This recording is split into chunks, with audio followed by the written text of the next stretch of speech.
Selamat pagi anak-anak ibu semuanya kelas 12 akuntansi. Gimana kabar kalian hari ini? Mudah-mudahan masih dalam keadaan sehat dan kita semua tetap diberi kesehatan oleh Allah Subhanahu wa taala. Dan jangan lupa ibu ingatkan kita tetap mematuhi protokol kesehatan.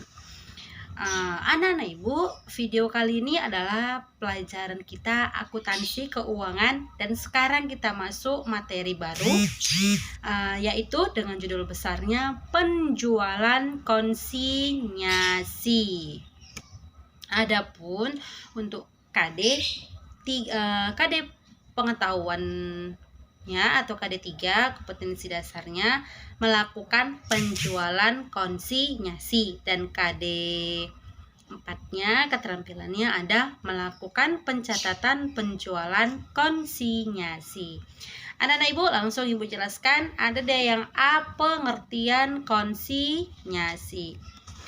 Konsinyasi adalah penitipan barang-barang dari pemilik kepada pihak lain untuk dijualkan. Penjualan konsinyasi adalah penjualan dengan cara menitipkan barang kepada pihak lain atau pengecer untuk dijualkan dengan harga dan syarat yang telah diatur dalam perjanjian.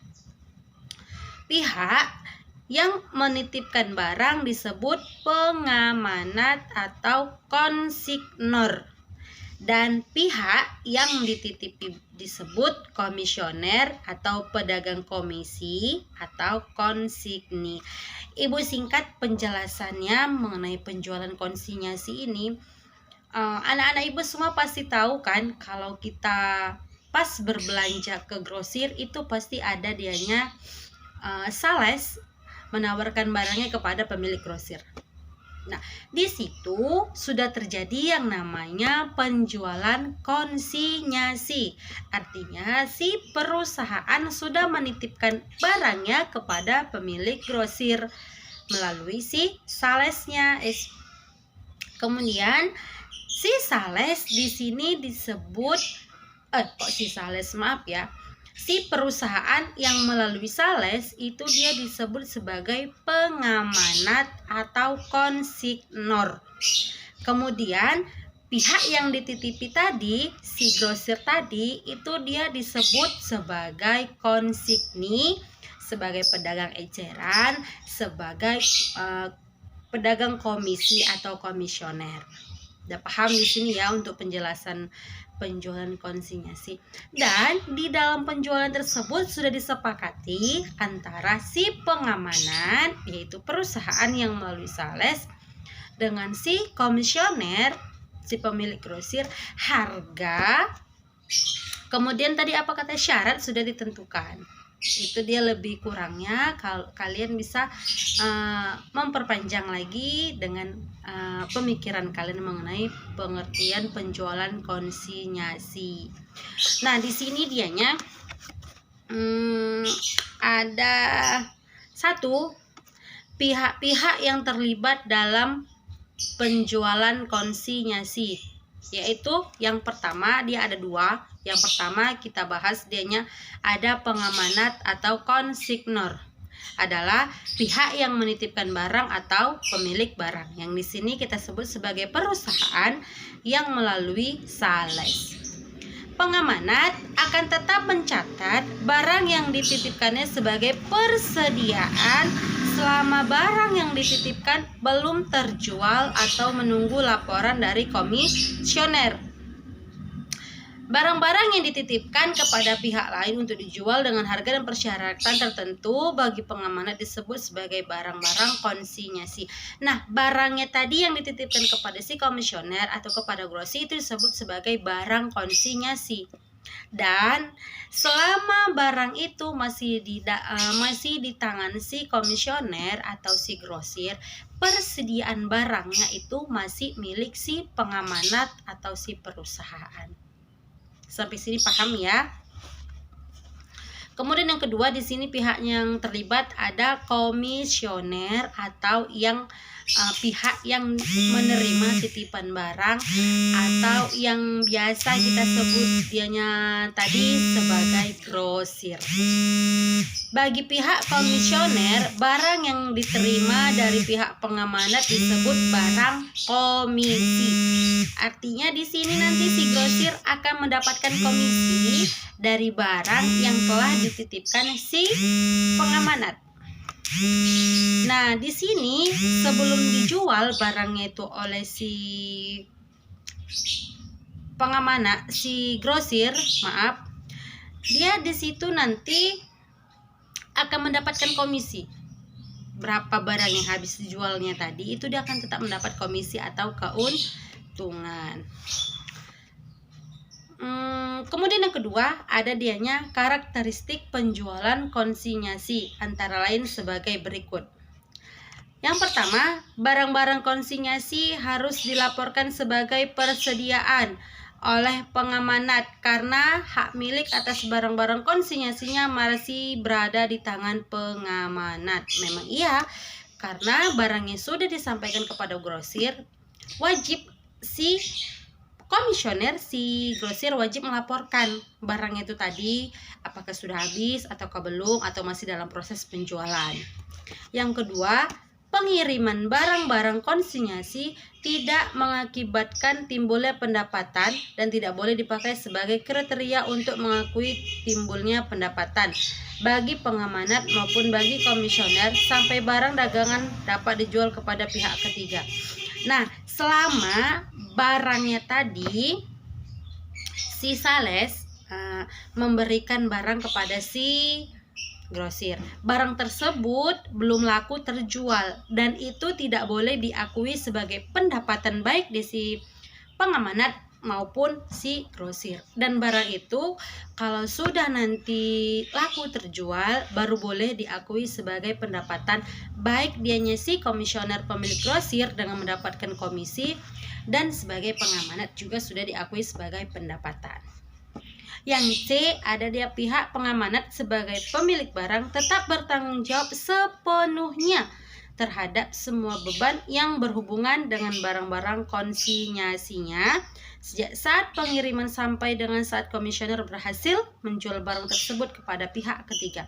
Nah, di yang C ini dia ada sedikit pro dan kontra. Maksudnya di sini ada dia perusahaan pihak pengamanat yang menitipkan barangnya kepada komisioner atau grosir, ada dianya yang bertanggung jawab dari mulai dia dititipkan sampai nanti habis laku terjual, apakah barang itu rusak atau tidak, itu masih tanggung jawab si perusahaan. Ada yang seperti itu dan ada juga yang dia perusahaan tidak bertanggung jawab. Jika nanti barang tersebut rusak sampai belum laku terjual dan sebelumnya si perusahaan sudah memberikan barang tersebut dalam keadaan yang utuh, rapi, tidak rusak, ternyata rusak, itu tanggung jawab si grosir. Maka tadi Ibu bilang untuk tanggung jawab dia di sininya ada pro dan kontra. Yang D, dianya ada komisioner dalam batas kemampuannya mempunyai kewajiban untuk menjaga keamanan dan keselamatan barang-barang komisi yang diterimanya. Ini dia tadi jika perusahaan yang bertanggung jawab, maka si pihak grosir harus juga bertanggung jawab menjaga barang tersebut jangan sampai rusak sebelum dijual. Itu dianya karakteristiknya. Ada dia keuntungannya yang ketiga dan kerugian. Yang kita bahas dulu di sini yaitu keuntungan. Keuntungan bagi si pemilik produk atau perusahaan.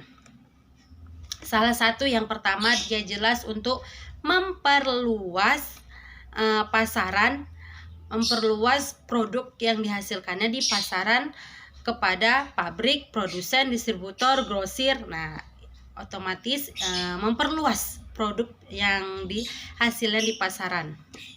Kemudian yang kedua, harga eceran dan stok barang-barang yang bersangkutan tetap dapat dikontrol oleh pihak pengamanat atau perusahaan.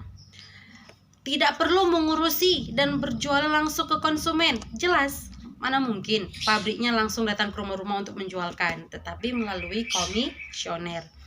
Kemudian bisa lebih fokus lagi dianya mengelola kualitas produk, ya kan?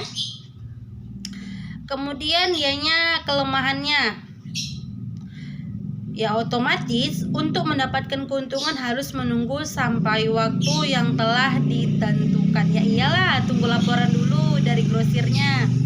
Kemudian kurang dipromosikan oleh pemilik toko. Iya, ini juga salah satunya. Masa iya grosirnya harus promosikan barang kita, sementara kan masih banyak lagi orang yang menitipkan barang di situ. Kemudian, apabila pemilihan penyalur tidak sesuai, maka produk bisa saja tidak laku, harus menunggu lama untuk bisa dijual. Itu dia kelemahannya dan keuntungan bagi pemilik produk atau pengamanat.